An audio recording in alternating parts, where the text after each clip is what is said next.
Երեք հարցերի եմ ուզում անդրադառնալ։ Առաջինը, ինչ որ դուք նշեցիք վերջում, Երևանի քաղաքապետարանի եւ Արդարադատության նախարարության հետ շատ ակտիվ աշխատելով մենք հասանք նրան, որ օրենք ընդունվեց, որտեղ դատական ատյաններում կարողանալու ենք հարցի հանգուցալուծման հասնել։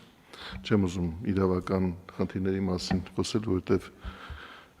ընկալման տեսանկյունից դրանք շատ բարդ նեղիրավական կարգավորումներ են։ Արդարադատության նախարարության գործընկերները մեզ հուշեցին, թե ինչ ճանապարհով պետք է գնանք, որ այդ որոշումները կարողանանք ստանալ։ Առաջիկայում վերաքննիչ դատարանում քննության արդյունքում մենք պիտի հասնենք նրան, որ արգելանքը հանվի, որովհետև շատ տարօրինակ իրավիճակ ունենք պետական եւ համայնքային հողերի նկատմամբ, ունենք դատարանի կողմից կիրառված օգտագործման արգելանք եւ չենք կարողանում պետական սեփականություն հանդիսացող հողի վրա հանրային կարևորագույն նշանակության ենթակառուցվածք ներկայացնող կառույց իրականացնել։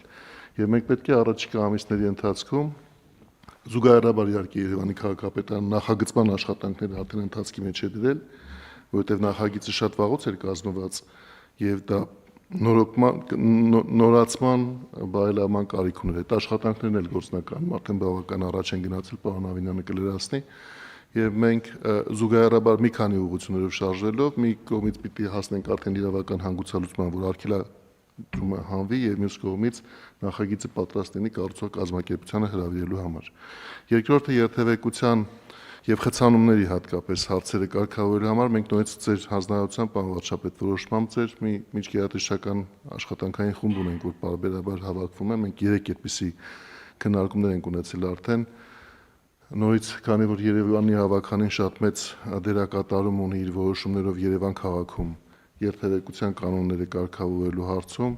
Երևանի քաղաքապետարանի ներգրավվածությունն այդ հարցում շատ մեծ, ներքին գործերի նախարարության գործընկերների հետ միասին կազմել ենք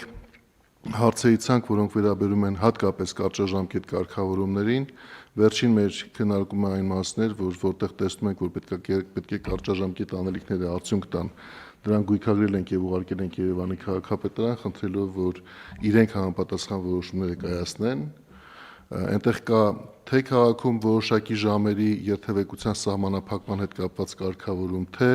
երթևեկության կանոններում անգամ մենք հիմա մտածում ենք, որ շատ մեծ նշանակություն կարող է ունենալ օրինակ տաքսի մեքենաների համար հատուկ այդ փողոցների վրա կայանատեղիներ ունենք, որոնք որ նշագծված են, այդպիսի տարածքներ առանձնացնելու, որ իրենք ստիպված չլինեն, լավ իրենց բարերով դա ստիպված, բայց մեր կարծիքով դա ոչ այդքան իրավաչափ երկրորդ շարքում կանգնել եւ մարդկանց սպասել։ Դա ամենահիմնական խնդիրներից մեկն է, որ նկատվել է կարճաժամկետ անելիքների առումով լուծում տալու հարցերի շարքում, բայց շատ են հարցերը, մենք այնտեղ ունենք հստակ անելիքներ, արդեն քաղաքապետարանի հետ առաջիկա շաբաթների ընթացքում կգանք հուսով եմ կոնկրետ որոշումների եւ նաեւ կխոսենք թե ինչ ենք արել, ոչ թե ինչ ենք նախատեսում անել։ Եվ երրորդը, պարոն վարչապետ, դուք նշեցիք 3 կանաչ գոտիների զարգացման հեռանկարի մասին, բայց դրանք իհարկե ամբողջը չեն, որովհետեւ ձեր հանձնարարությամբ մենք հիմա քննարկում ենք նաեւ մարզահամերգային համալիրի տարածքում մի խոշոր ծրագիր, նորից Երևանի պարոն Ավինյանը դեռ փոխվարչապետության պաշտոնավարման ժամանակահատվածում այդ ծրագրի քննարկումները սկսել էր, շրջակա միջավայրի եւ տարածքային կառավարման ենթակառուցվածքների նախարարության հետ վեր ենք հանել բոլոր այն հարցերը, որոնք այսօրվա կարգավորման տեսանկյունից կարևոր նշանակություն ունեն, ունենք մոտավոր պատկերացում, թե ինչ պետք է անենք, դա էլ մի շատ զգալի հարց է եւ կարծում եմ Երևանաբնակ մեր քաղաքացիների եւ ոչ միայն շատ կարևոր նշանակության հարց, որովհետեւ դրա արդյունքում պետք է մարզահամերգային համալիրի Ծիծեռնակաբերդի հարող այդ 30 հեկտար մոտավորապես տարածքում կանաչ տարածքների որակը եւ միջավայրը զգալի բարելավումների ենթարկվեն։ Դա էլ է զուգահեռաբար ընթացող քննարկում, ես հուսով եմ, որ Երևանի քաղաքապետարանի հետ առաջիկա քննարկումների արդյունքում մենք գործընկերների հետ հանդես կգանք կոնկրետ առաջարկությամբ։ Շատ լավ, շնորհակալ եմ, պարոն Խաչատրյան, քանի որ համալիրի նախագծի հետ կապված ես արձագանքը դեռ չէի ստացել, դրա համար չասցի, բայց եթե այդտեղ մենք նույնպես տեսնում ենք, որ նախագիծը իրականանալի է, այդտեղ մի ուրիշ գաղափար ես ունեմ եւ այսինքն դա ակնհայտ է, որ աշխարհագրությունն ինքն էլ է ցույց տալիս, որ մենք Հրազդանի ձորի նախագիծը եւ համալիրի նախագիծը պետք է ինչ-որ ձևով ինտեգրենք, որպեսզի փող կապակցվեն, որովհետեւ այդտեղ այդեն շատ դժվար կածաններով իրանք մեկը կապված են կարելի է ավելի, այսպես ասած, հասանելիությունը եւ փոխգործելիությունը ապահովել եւ այդ նախագծերի մեջ խնդրում եմ դա էլ հաշվի առնել եւ իհարկե կա շատ մեծ պոտենցիալ եւ այդ պոտենցիալը պետք է մաքսիմում օգտագործել եւ իհարկե հաջորդ խնդիրը, որի մասին Երևան քաղաքի հետ կապված կուզենայի խոսել, այդ ճանապարհաշինարական աշխատանքներն են եւ նաեւ այն հանգամանքից ելնելով, որ առաջիկայում մենք արդեն պակաս քան 1 ամիս անց հյուրընկալելու ենք Եվրոպական քաղաքական համայնքի գագաթաժողովը, քաղաքապետարանի եւ տարածքային կառավարման ու ենթակառուցվածքների նախարարությունների գործընկերները ջանքերը մեկտեղում են, որպեսզի նաեւ հնդածս մենք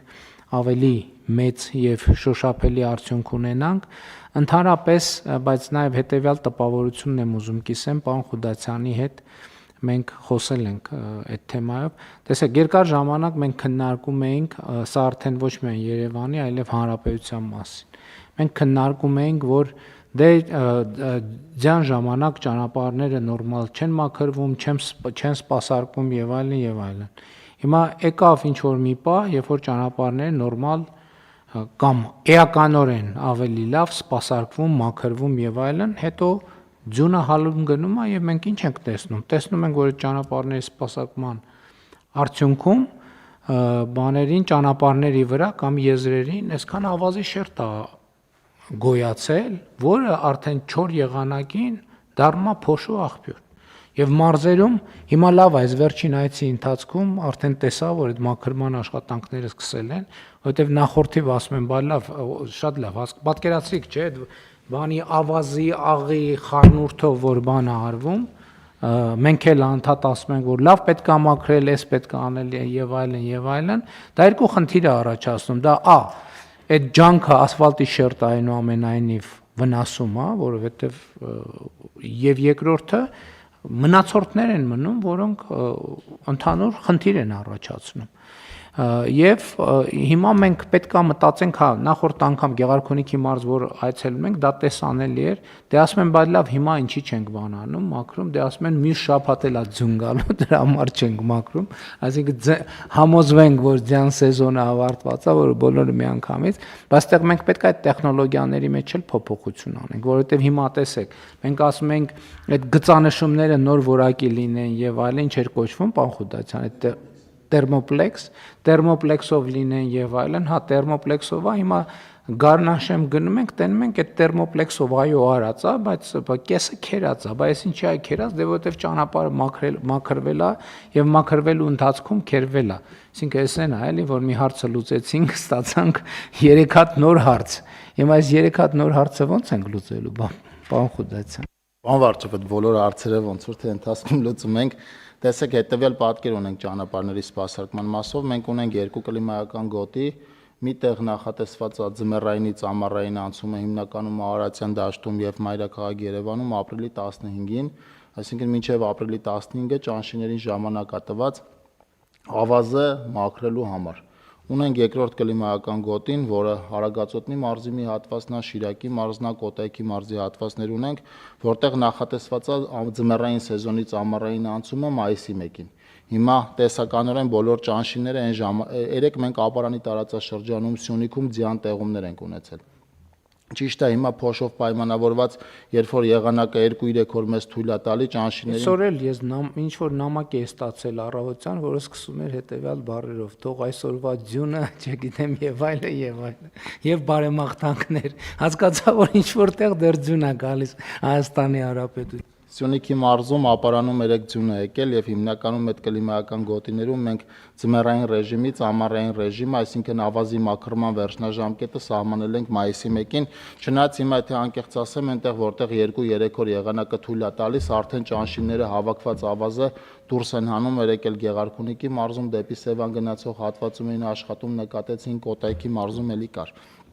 Մենք բայց 2026 թվականին նախատեսում ենք ճանշինների հետ լրանում են մեր 5-ամյա ճանապարհների սպասարկման պայմանագրերը եւ ամբողջ հանրապետության տարածքում նոր մոտեցմամբ, նաեւ խոշորացումներով, որ ավելի փոքր կարողություններով ճանապարհաշինարարները ուղղակի չկարողանան մասնակցել այդ մրցույթներին, որտեղ կրկնվող տեխնիկայով տարբեր հատվածներում մասնակցում են եւ առանց ձյան պարագայում մեզ փաստի առաջ են կանգնեցնում։ Երևանի հետ կապված պետք է ասեմ, որ ձեր հանձնարարությամբ մենք նախորդ տարվանից արդեն Երևանում փողոցներ ենք հիմնանորոգել եւ նորոգել Կորեայի ձորի 1 կիլոմետրանոց հատվածը, որը նախորդ տարի հանձնվել է շահագործման, Արգավանդի Խաչմերուկից դեպի Զվարթնոց օդանավակայան գնացող 6 կիլոմետրանոց հատվածը եւ M1 միջպետական մայրուղուց դեպի աշտարակից, այսինքն դեպի Երևան եկող հատվածը մենք այս 3 հատվածները նորոգել եւ հիմնանորոգել ենք նախորդ տարի։ Այս տարի արդեն սկսել ենք Իսակովի պողոտայի նորոգման աշխատանքները, միջին նորոգումը նախատեսված եղանակով պայմանավորված մենք ամենայն հավանականությամբ այսօր երեկոյան կամ վաղը այնտեղ կսկսենք նաև ասֆալտապատման աշխատանքները եւ նախնական ձեզ զեկուցված ժամկետում դա մինչեւ ապրիլի 25-ը մենք այդ ճանապարհը կբերենք ամբողջովին նորոգված տեսքի։ Դրանից հետո կանցնենք Առնջից